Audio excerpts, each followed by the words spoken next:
c'est sûr qu'il faut se méfier de ces matchs-là. Salut à tous, et ce match qui se profile, c'est donc celui qui opposera l'Olympique de Marseille, solide deuxième de Ligue 1, au Toulouse de Denis Anco, lanterne rouge de notre championnat. Et ce sera samedi à 17h30 à l'Orange Vélodrome. Je ne suis pas là à dire à Valère et à Dario qu'il faut mettre des buts. Je m'en fous qui fait le but. Ce qui est sûr, c'est qu'il ne marquera pas samedi après-midi. Toujours gêné par son tendon d'Achille, Dario Benedetto est forfait pour la réception de Toulouse. Espérons pour Valère Germain, sûrement titulaire, lui qu'il retrouve le chemin défilé. En revanche, pas d'inquiétude concernant Steve Mandanda et Nemanja Radonjic, restés en soins ce vendredi matin. Je veux arriver à le match contre Lille avec encore cet écart de 9 points. Et alors c'est pour ça que c'est un match très très important pour nous. Une avance à creuser et de bonnes stats à faire durer. L'OM voudra en effet poursuivre sur sa lancée et enchaîner un 16e match consécutif sans défaite, toutes compétitions confondues. À noter qu'il est aussi le seul club dans les 5 grands championnats européens à ne pas avoir encaissé de but en 2020, pourvu que ça dure. Se trouve dans une combinaison de résultats un peu négative.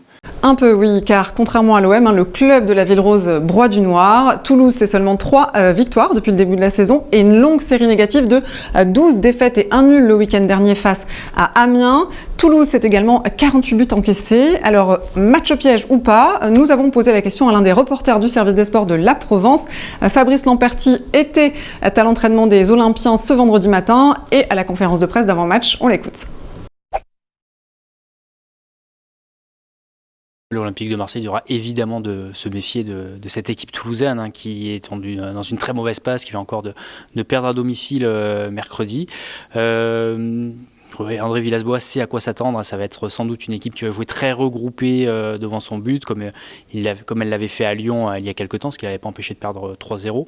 Mais voilà, on voit mal l'OM dans sa dynamique actuelle ne pas réussir à s'imposer face à cette équipe toulousaine. Et ce qui est rigolo finalement à souligner, c'est qu'ils ont 13 points d'avance sur une certaine équipe, l'Olympique Lyonnais, et 13 points, c'est le nombre de points que compte le TFC après autant de journées de championnat. Donc ça montre quand même la dynamique de l'Olympique de Marseille depuis sa victoire contre Lille début novembre, et ça montre aussi tout l'écart qu'il y a entre les deux formations qui s'affronteront demain. Je pense qu'il n'y aura pas énormément de changements. Il y en a un de sûr qui est acté, que André Villas-Boas a d'ailleurs confirmé en conférence de presse, c'est Dario Benedetto. Il sera absent parce qu'il souffre toujours du tendon d'Achille, ce tendon d'Achille qui le fait souffrir énormément et qui l'empêche d'être à 100% de ses capacités. À Saint-Etienne d'ailleurs, il était seulement à 80%. D'ailleurs, on l'a vu, à un moment, il est lancé en profondeur. Il est bien placé, mais il n'arrive pas à faire l'effort suffisant, l'effort nécessaire pour se retrouver en bonne position. Après, pour le reste, je ne pense pas que ça va énormément tourner, même s'il y a le match contre Lyon en quart de finale de Coupe de France le mercredi suivant. J'ai vraiment l'impression, en écoutant André Villas-Boas, qu'il veut vraiment se concentrer, mettre plus l'accent sur le championnat davantage que sur la Coupe de France, où en plus il y aura 2 absents, 2 suspendus de marque en défense, avec Tchalé Tatsar et Amavi qui sont suspendus tous les 2.